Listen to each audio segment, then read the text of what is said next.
The United States has been secretly holding talks without anyone knowing with Russia on ending their war in Ukraine. That is what a new report from Axios is stating right now, in which they're saying that the United States and Russia have been working quietly negotiating a 28-point plan behind doors. And right now, Moscow is saying, no, that's not happening at all.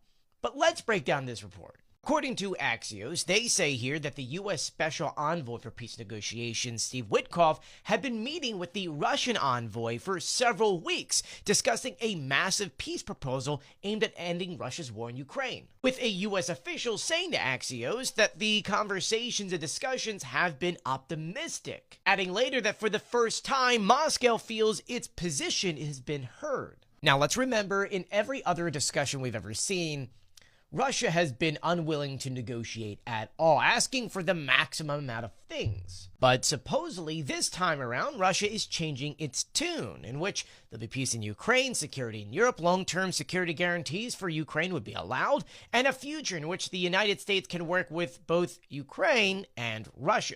As I've said before, the United States is really, or at least the Trump administration, is mostly into all of this so that they can start making money in Russia as soon as the war is over. That's why Steve Witkoff is heading all of this. We do know that both of these envoys did meet back in October for a few days, something that everyone kind of pointed out as like maybe they're just trying to smooth things over after, talks at that point were getting very rough between the United States and Russia. But one big takeaway here is that both sides want something in writing before both presidents meet again. Because if you remember, Putin had promised to work on something and then kind of lied to Donald Trump.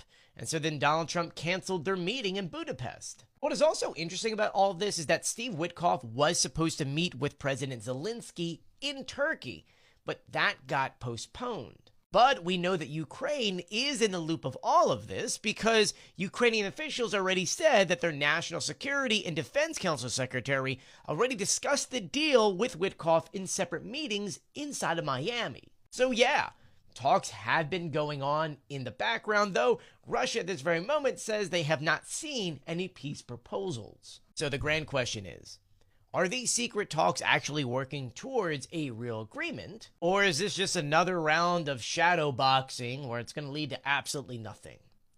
We'll see what happens. These sanctions are definitely hurting Russia if you look at the latest announcements from the Russian banks. So once again, add more pressure, Russia will cave. But I'll be sure to keep you guys updated, so please do share my videos and follow me for more.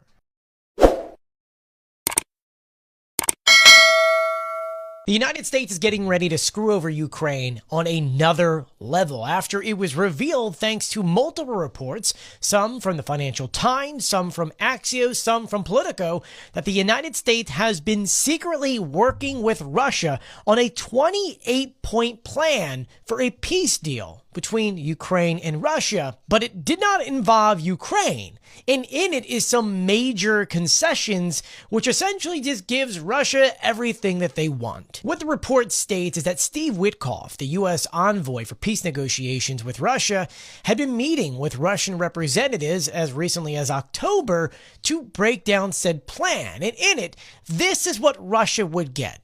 Okay, first, Ukraine would cede territory currently occupied by Russia. All the land. Ukraine would give up certain weapon systems because Russia, they want security guarantees, even though they're the ones who invaded Ukraine. Then, the size of the Ukrainian military would have to be reduced because Russia is worried about Ukraine, and then there'd be security structures for European eastern flank, which would be rewritten. What does Ukraine get out of all this?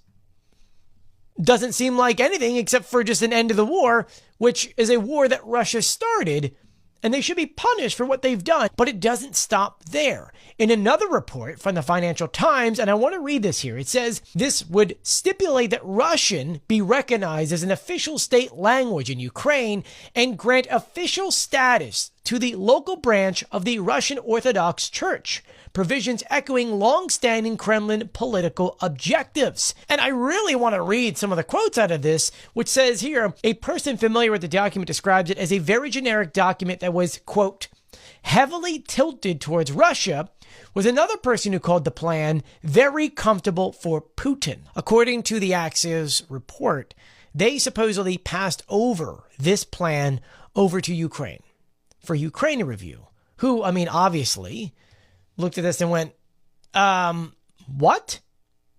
You're secretly negotiating with Russia plans that are pretty much just giving them everything they ever wanted. It almost, in a way, reading all this stuff makes it look like Russia is the victim in all of this, when realistically, it is Ukraine who's been countlessly attacked, civilians being murdered every day, including today, in which whole families were murdered in Ukraine after Russia decided to slam a residential building with cruise missiles.